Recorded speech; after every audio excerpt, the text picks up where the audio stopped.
to another edition of Life Outdoors. I am your host, Chris Reckling. This is a show about humans exploring all things outdoor and nature here in Hampton Roads and checking out our natural resources and introducing you and ourselves to the people that make it all happen or just enjoy the great outdoors. We can go in just about any direction because if it happens outside the walls, we can talk about it. And today, a little something special, something dear and near to my heart. It is the wonderful game of baseball and all that it has for anyone who plays the game or anyone who loves the game, because the great game of baseball is, I've been in the world of sports my whole life, and I just am a little partial to it. I've seen them all, and this is a game that I absolutely love.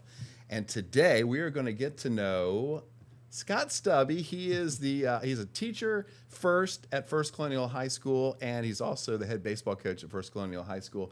Scott, welcome to Life Outdoors. Thank you. Excited to be here. Thanks, Chris. We're going to talk about, in the next half hour, we're going to talk about the great game of baseball. We're going to talk about the success that Scott has had at First Colonial High School, and we're also going to talk about a very special baseball game that's coming up this weekend at First Colonial High School. We'll give them just a little bit of a taste of it. It is a game to help end and raise awareness about Alzheimer's. And before we get into that, we'll talk more about that in the next segment. Let's get to know Scott a little bit. So just tell us a little about yourself.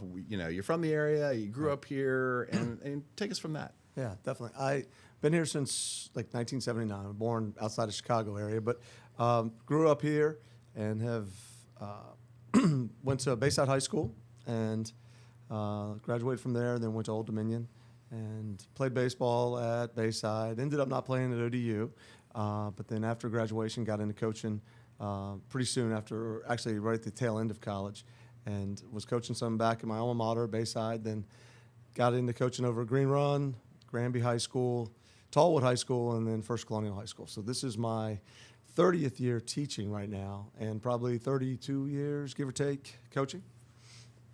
Highs and lows, a little bit of everything. Let's go back to the beginning when you were helping at Green Run. I mean, that was your first year helping, and you guys won a state championship? Absolutely. It was 1995. I was lucky enough to be the JV coach at that time, and then one of the varsity assistants and helping out. And it was a great experience. When you do it for the first time like that, you don't always know how tough it is. And we were lucky enough to have another opportunity this year where I am now in a different role, but great experience both ways. Okay, you sort of like, you kind of jumped ahead. No, that's okay. You alluded to it, and so we're going to show you a very special moment.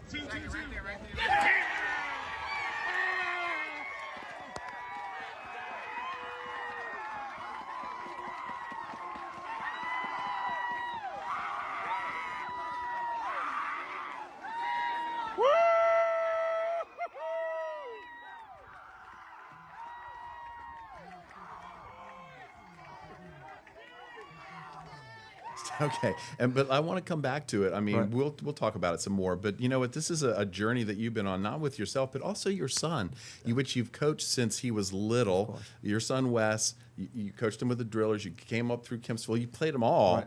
and then to have him by your side to win a title. I mean, you can't take that away. No, you can't. And your wife and your daughter. I mean, everybody was there. Absolutely. They were of course all there. My other family, most of my family lives up in Richmond, so that game was at Glen Allen High School, and they were there for that weekend and watching those games. And they come to a lot of games, of course, but for them to be there on the field afterwards, when during the award ceremonies and the pictures and all of that was just great. With Wes, like coaching your kids since they're 5, 6 years old and being around the game forever, you always want something like this to happen. But the experience is just great. And I always, since this has occurred, it's funny. You hear professional athletes, you hear college athletes talk about some of their greatest memories, and a lot of them remember their state titles or their state games or the games they didn't win. So these are things that, again, the kids just don't know how big they are, and the guys that are on TV that they look up to still, those guys. They all wanted this at some point, and some of them got it, some of them didn't. It's very elusive. It's hard to get. People coach their whole lives and never come close to it. Yeah. And then there's the people that get there to the state championship game multiple times and just still can't win it. No, so you feel fortunate. Some things have to come together to win a title. No doubt. I had gotten 4 other teams. We had gotten 4 other teams to the state semifinal round, and lost all 4 of those times. And those were tough, super tough losses with very talented teams.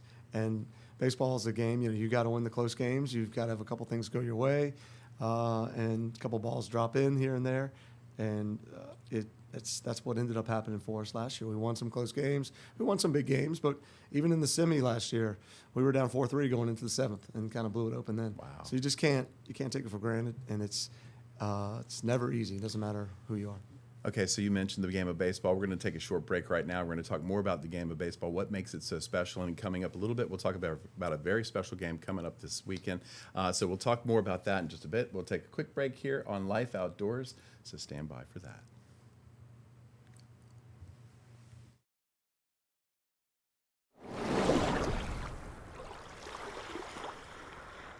And welcome back to Life Outdoors. We've got a little bit of a feedback going on right now. How are we doing here? There we go. Little desktop action. Sorry about that. Scott, welcome back to Life Outdoors, everybody. I'm your host, Chris Reckling. Still figuring out this new thing we got going on here. In the first segment, we were talking with Scott Stubbe here, head baseball coach at First Glen High School, about himself and the joy of winning his first ever state championship as a head coach, sharing it with his family and friends up there in Richmond. And now in this segment, we're just going to talk about the joy of baseball and what it is about this great game. Take me through when you first put on a glove and when you were with your dad. Right. I mean, oh yeah.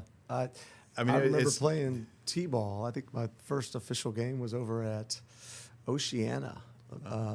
There was some league. I don't remember what it was, but I remember playing on the base over there and having a great time being a pitcher on the t-ball team, and I was the best pitcher on the t-ball team. I do remember that. You played shortstop too, didn't you? I had to. With all the balls in t-ball, it's huge. You got to be the pitcher. Right. They all come right back to you. So it was great. I think that's all I ever did. And then I started. After that, started playing some Little League baseball and doing all those things, and then played over at Aragona Pembroke Little League. Went over to Kempsville, KPB, and did that all the way through. I'm an LBB. LB, Lynn Haven Boys Baseball, absolutely. LBB, baby. We get a lot of those guys. We're running camps over there these summers a lot of times now, which is great. Yeah. It's been good for the neighborhood and everything.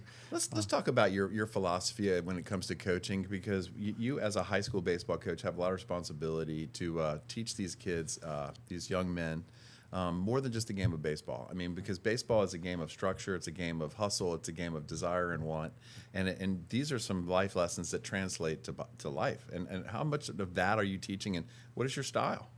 My style has definitely changed over the years, and I think I've tried to loosen up a little bit as far as having a little more fun out there. I think when I was younger, I was probably definitely a little more rigid and all of that. And sometimes it was successful, but I've found that we've had more success just kind of being less rigid. But as far as my philosophy goes, the better the relationships are between the players and the team and the coaches, we always are more successful.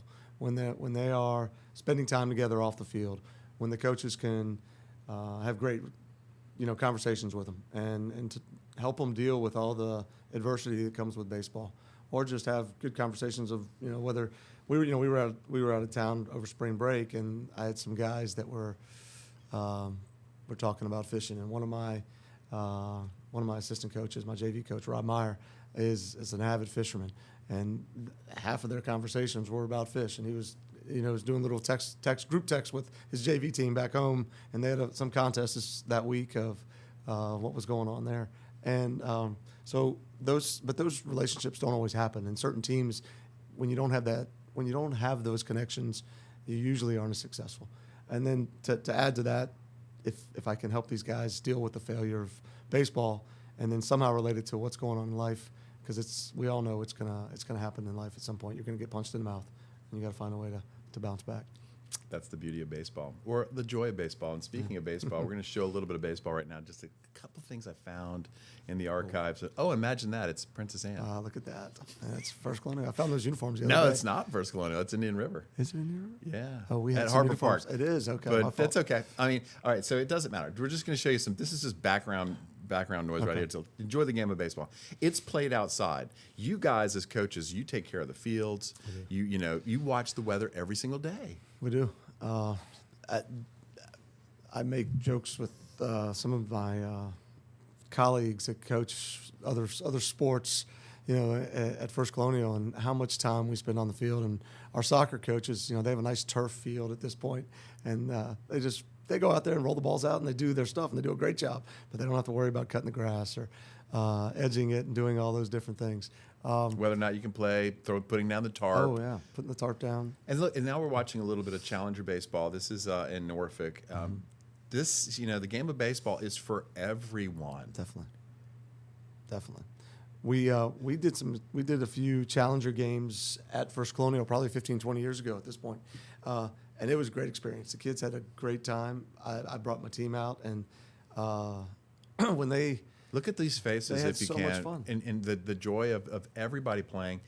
And you can break the game down, and you have camps every summer where you're playing small games, little games. You're including the big kids with the little kids. Right. Everybody can play. It's just, there's no reason why you can't make it inclusive for everybody, right? Everybody can be out there, and there's so much fun to be had, and the game can be played at different speeds, different levels, and it's fun no matter what you do. Absolutely. Okay, and not just little kids playing, but also let's just say you have some physical challenges, not just maybe mental or whatever it is. Maybe you're a wounded warrior and you've had, you lost maybe an appendage or a leg or something like that. I'm going to show you some footage of that coming up as well, and playing softball, which, softball, baseball, they're related. Absolutely. Most. Here you go. Look at that. Oh, right. That's great. That's great. There's no reason why you can't get out there and catch the ball, throw the ball, run, play, whatever it is. No, it's Rec league is good. It's fun. It's great. No doubt about it. Yeah, and it's just a good thing to do. I know we call them the boys of summer, but No, it's the same game, and even something as small as there was a picture of a lineup card on there. It's the same lineup card that we use in our games. That all means so much to all of us. And you're out there, you're enjoying, you're outside, you're having a great experience. Yeah, so my fondest memories growing up were always putting on the baseball uniform, and I always told my boys, and I always told the kids that I coached, I said, so one day you won't be putting this uniform on. So, right. And you still get to put it on. I'm very lucky. I'm very lucky, no doubt about it. Yeah. Usually on the field every day by no later than 2:00. Huh? No later than 2:00. Spending a lot of time away from home. Shout out to your wife and family, because they've given up. See, a lot of times they give up. They do. For the game of baseball. They give up so much time, and finding ways to balance that has been very important. We've been lucky. That was a bad slide, by the way. We've been lucky just because Wes has been with me for the last 4 years, so it's been able to combine some things together. But when he wasn't with me, trying to balance all of that out it was definitely time away from family. Okay, so we're going to talk about a very special game coming up on Saturday, and it's a tribute to a fine man and so many things. There's a great baseball game, and we're going to talk about that all in the next segment on Life Outdoors. So stick around for that, everybody. You're watching Life Outdoors with Scott Stubbe.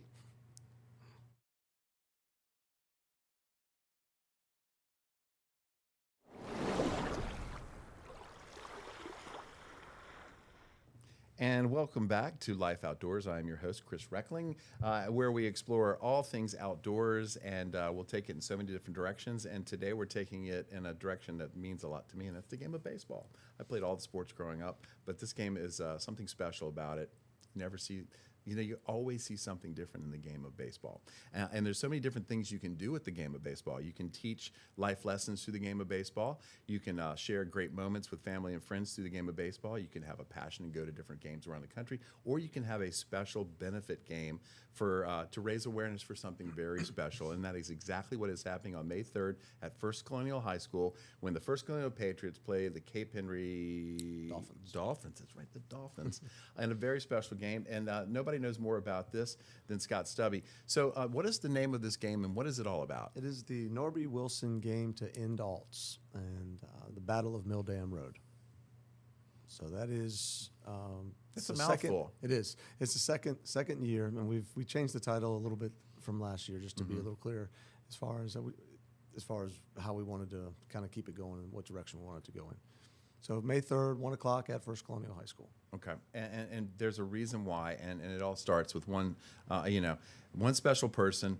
This is some highlights from last year's game and building up to it. I guess purple is the Purple color is of the color Alzheimer's. of Alzheimer's, absolutely. And just tell me a little bit about your relationship with Norby Wilson. I've known Coach Wilson since probably 1988, and I was playing at Bayside High School, and he was coaching at First Colonial High School at the time. And I remember competing against his teams. After that, and when I got into coaching, I got a chance to meet him, and he was a mentor as far as helping younger coaches. He's always been great in just finding ways to help anybody out, whether it's questions you have about the game, how to handle situations that come up with players. And then later on, I was lucky enough to get the job at First Colonial High School, and he was coaching baseball after he had retired. And he was still teaching PE. I was teaching English, or still am teaching English there. And he was a mentor there on just some of the ins and outs of the job at First Colonial. He later retired from everything at FC, started some college programs, some junior college programs down at College of the Albemarle, also at Bryant and Stratton, still going. And then after he got out of that, I invited him to come back and help us as an assistant. So to this day, he still comes every day to practices, to most games.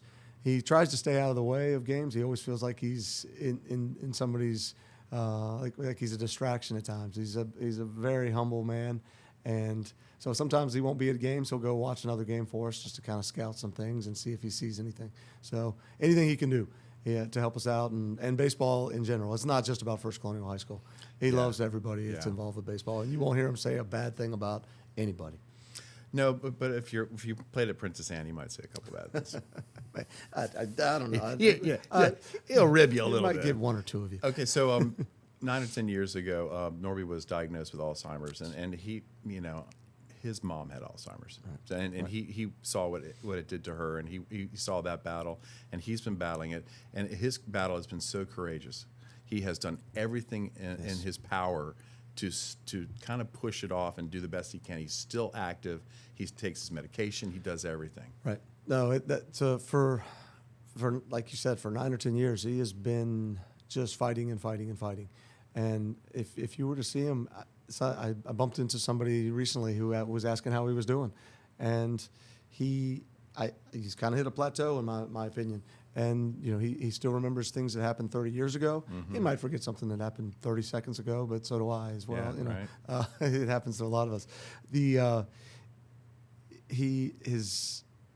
always wants to be active, never wants to just be sitting around doing something. And I think that has been something that has been such a great tool for him to stay healthy and to keep fighting the disease. So we've been very lucky to be able to get him, to be able to have him out there, and for him to also to deal with the kids every day and interact with them and teach them some of the things that he knows. There are a lot of great minds and a lot of great people in baseball here in Hampton Roads. Right. The list is long, but everybody knows Norby. Yes. He's on that list because he does it for the right reasons. He does it for the young people. He does it for baseball. He does it. There's nobody he hasn't met that he won't help out. And he is beloved by so many different people, and that is why you threw this game. We did. And last year it was successful. You had a lot of people come out, and this game is going to be just as successful, right? Absolutely. The game originated with Chris Dodolo, who's the head coach over at Cape Henry. Yep. He and I started talking about it last year, and it all came together last year. And he has been Coach Dotes has done an absolutely great job as well, putting everything together and helping with sponsorships and the game. And they're right next door to us. When they come over, they walk through a little gate, and it's perfect. And when he and I were talking about it, I think he had great experiences with Coach Wilson growing up, and same thing as everybody else. So I think he has some family members that have dealt with Alzheimer's and dementia. So for us to be able to do this and help Coach Wilson, potentially help other members in the community and other people, whatever we can do to help fight the disease. Okay, so once again, the game is Saturday, May 3rd. Correct. First one, 1 o'clock? 1 o'clock. 1 o'clock. I guess just a couple dollars at the door just to give to the cause, right? Yes, it's a $5 charge at the door. And then there'll be opportunities to donations. There'll be concessions, 50-50 raffles, and there's some other opportunities just for sponsorships as well if they're interested. They can reach out to me at First Colonial High School, and that's very easy to find. So I reached out to Chris Dodolo, and he reminded me to tell you how that game went last year. Yes, he was very passionate this year. Make sure we have a trophy that goes back and forth between the winner, like a yearly, so we can keep this going. But he wanted to make sure that Stays with it them? stayed. Well, number one, he wanted to make sure that last year's winner was on there. So I've got to remind my guys this year that it's not the first year the trophy's around. It's just being built probably right now, but the Cape Henry name will be on it this year. So we got to make sure First Colonial's name was on there this year. I haven't Chris to Dotes. I haven't talked to Dotes, but I'm only kidding about that. But No, it's true though. I know it You're is. right. It's true, no doubt. It's just awesome because you guys are a little friendly rivalry right there, back to back, and you're holding this such a great game for such a great person. There's the whole family, Absolutely. Bert, everybody. It's just it's really cool. It is very cool. It is very, very cool. All right, so let's get back to where we are. There we are. So I don't even know what to say more than best of luck this year. I mean, you won it last year. Yeah, we did, and I know my guys are motivated to do it again. But like we talked about earlier, it is we've got to go one day at a time, one game at a time, and keep trying to get better each day. And we had a great week over spring break. We're trying to continue that, and hopefully we can get some good bounces and win some close games down the road. Yeah. Listen, you work hard at First Colonial at your teaching. I mean, you're excited to get back outside on the field with your players, but you're giving that same effort inside the classroom. Definitely. The reading classes I'm lucky enough to teach, and the English classes, they're all. I look at them a lot of times as a sports team because we're trying to achieve goals from a writing perspective or from a reading perspective, and it helps. I love teaching it from that angle because it motivates me, and hopefully I can motivate most of the kids. Well, I think you're doing a great job doing that. Okay, so once again, tell everybody it's May 3rd, name of the game, and what they need to know. May 3rd, Norby Wilson game to end alts, Battle of Mill Dam Road. It's May 3rd at 1 o'clock at First Colonial High School. There'll be plenty of opportunities that day if you make any donations, but there are some sponsorship opportunities as well if you want to reach out to me at First Colonial, and we'd appreciate anything we can do. Somebody else can do. Well, I can't thank you enough for coming in here on our 3rd edition of Life Outdoors. Once again, you're going to see a new edition here on Life Outdoors every Friday. It's the baseball edition with Scott Stubby. Until then, Scott, thank you so much for joining us. Thanks for having me. That was very nice. I know. We're just having a good time here talking about all things Life Outdoors, and today it's all about baseball. We'll see you guys next time here on Life Outdoors.